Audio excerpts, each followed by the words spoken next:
Hello students, welcome to you all in our college YouTube channel. Saraswati Bal Mandir Sareni Lakhnapur से मैं Ramesh Tiwari English का intermediate के grammar का दूसरा टॉपिक समझाने का प्रयास कर रहा हूं। समझिएगा, सिंथेसिस दूसरा टॉपिक है। पहला नरेशन आप लोगों ने काफ़ी पढ़ा भी है, स्कूल में भी देखा है, तो उसके विषय में कुछ जानकारी है भी। थोड़ा सिंथेसिस के विषय में जानिए। सिंथेसिस का अर्थ होता है संश्लेषण। संश्लेषण का अर्थ होता है कई खंड खंड के वाक्यों का पूरा अर्थ एक वाक्य में लाया जाए, उसे सिंथेसिस कहा जाता है। और अगर एक वाक्य हो उसे खंड खंड में विभाजित कर दिया जाए, उसके अर्थ को विभाजित कर दिया जाए, तो इसे एनालिसिस कहते हैं। जो उसका एंटोनिम है, विलोम है, इसको विश्लेषण कहा जाता है। अपने यूपी बोर्ड के अनुसार एनालिसिस वाक्य आते हैं, कई खंड में वाक्य आते हैं, उन्हें एक में जोड़ा जाता है। तो सिंथेसिस को जब वाक्यों को जोड़ते हैं तो तीन नियमों के तीन विभागों के अंतर्गत जोड़ते हैं। सिंपल, कॉम्प्लेक्स, कंपाउंड, ये तीन डिवीज़न है। तीनों डिवीज़न में सारे नियमों का अध्ययन होना चाहिए, बारीकी से सारे नियम मस्तिष्क में होने चाहिए, क्योंकि जब दो वाक्य आएंगे तो दिमाग तुरंत पहुँचे कि यह किस नियम के आधार पर जुड़ सकता है। तो एक एक वाक्य समझेंगे, एक एक नियम समझेंगे, ध्यान से इसको माइंड में सेटअप भी करना जरूरी होता है, केवल सुनने भर से कुछ फायदा नहीं होने वाला है। जैसे सिंपल है तो सिंपल में 8 रूल्स होते हैं। 8 नियमों को मस्तिष्क में रखना है। जब दो वाक्य आए और बोला जाए सिंपल में जोड़िए, तो उसके 8 नियम पर तुम्हें दौड़ना पड़ेगा, दिमाग को दौड़ाना पड़ेगा, और फिर उनमें जिस नियम में जुड़ता है उसी नियम में ही जोड़ेंगे। किसी दूसरे में जोड़ने का प्रयास किया तो गलत हो जाएगा। अब जैसे सिंपल का पहला नियम है पार्टिसिपल के प्रयोग से, तो पार्टिसिपल भी 3 प्रकार के होते हैं: present participle, past participle, perfect participle. तो इन तीनों का अध्ययन करते हैं, मौखिक रूप से जानने का प्रयास करें। लिखित रूप से आपके पास भेजा जा रहा है कोर्स। प्रेजेंट पार्टिसिपल का अर्थ होता है कि कोई कार्य होते होते ही दूसरा कार्य शुरू हो जाए, अर्थात विदाउट डिले, बीच में रुकावट नहीं होनी चाहिए। एक कार्य हो रहा है और दूसरा कार्य शुरू हो जाए। जैसे मैं घर गया, मैंने माता के पैर छुए, अर्थात मैं घर जाते ही माता के पैर छुए, जिसमें अगर सेंस लगाएंगे तो ता हुआ ती हुई शब्द आता है। घर जाते ही मैंने माँ के पैर छुए, या घर जाकर मैंने माता पिता। तो इसमें ये ध्यान देना है कि एक काम हो रहा था, इसके होते होते ही दूसरा हुआ। जैसे महेश वेंट टू हिमालय, महेश हिमालय गया। ही सर्च द हर्ष, उसने जड़ी बूटियाँ खोजी, अर्थात गया और खोज शुरू कर दिया। उसमें रुकने की जरूरत क्या थी? इसमें जैसा दर्शाया जा रहा है कि रुकने काम नहीं, अर्थात हिमालय जाते ही उसने, महेश ने जड़ी बूटियाँ खोजी। तो जाते ही या हिमालय जाकर, तो अर्थात बिना रुकावट के एक कार्य होते होते दूसरा कार्य खोजने वाला शुरू, तो इसे प्रेजेंट पार्टिसिपल बनाएंगे।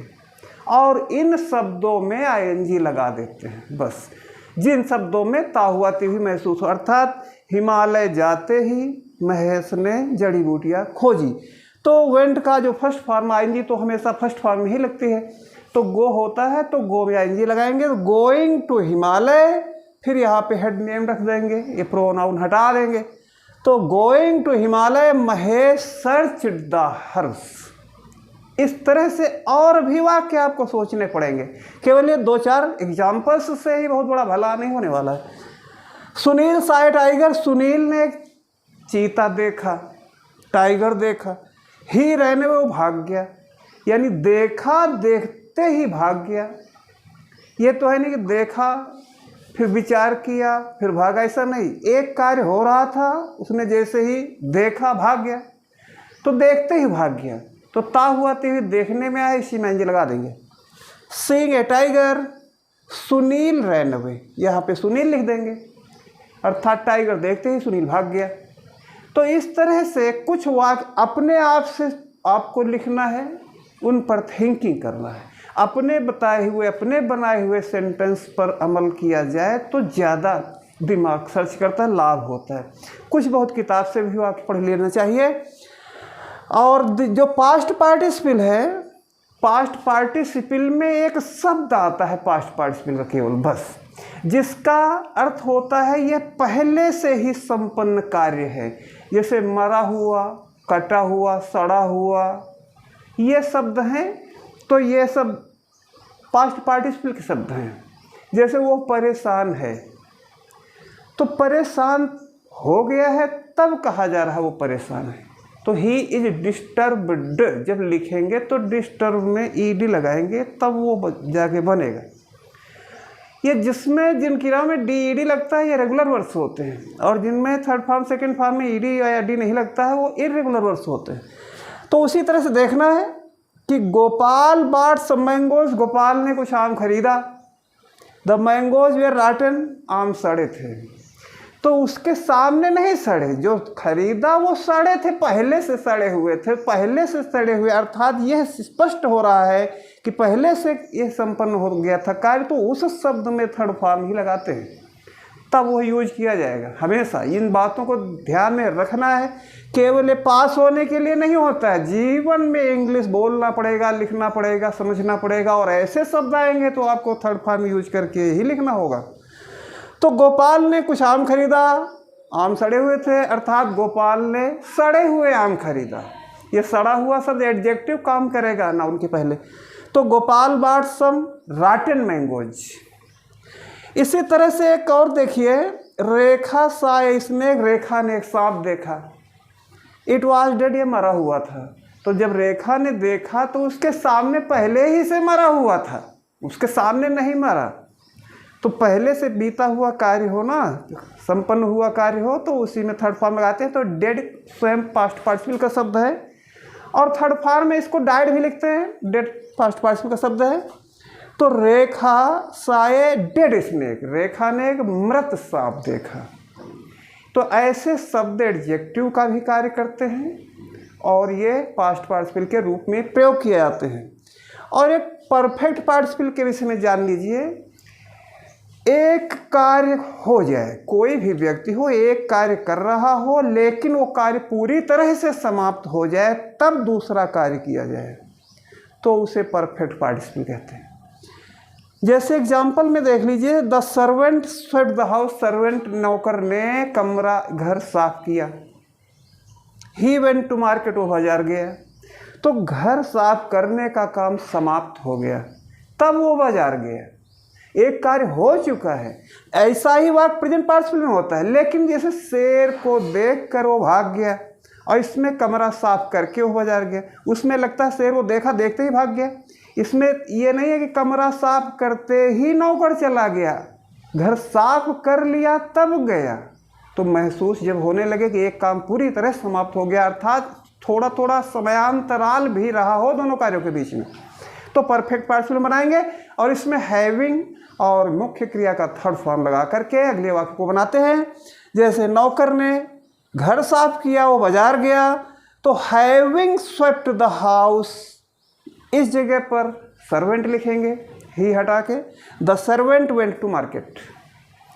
Having swept the house, the servant went to market. इस तरह से वाक्य बनाएंगे। एक और है, the mother cooked the food, माँ ने भोजन बनाया।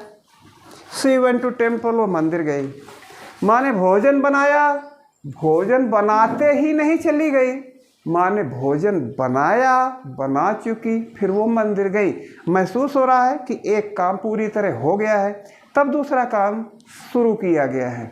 ऐसे वाक्य को परफेक्ट पार्टिसिपल बनाएंगे, हैविंग और मुख्य क्रिया का थर्ड फॉर्म लगाकर अगले वाक्य को जोड़ेंगे।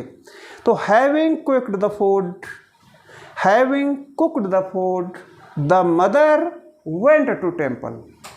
और इस तरह से ये दो दो एग्जाम्पल लिखें, इनको आप लिख भी लें, समझ भी लें, और इसी तरह के 8-8, 10-10 वाक्य अपने आप से बनाने का प्रयास करें, तब ज़्यादा फायदा होगा। या फिर किताब में लिखे हैं उनको समझने का प्रयास करें। अभी हम लोग लाइव चैनल भी बनाएंगे, आप लोग कमेंट भी कर सकेंगे। फिलहाल अभी यूट्यूब के माध्यम से देख रहे हैं, और जो भी प्रॉब्लम हो आप फ़ोन के माध्यम से विद्यालय से संपर्क कर सकते हैं। आज के लिए बस इतना ही। शेष कल आपको इसी नियम के संबंध में चर्चा मिलेगी। थैंक्स।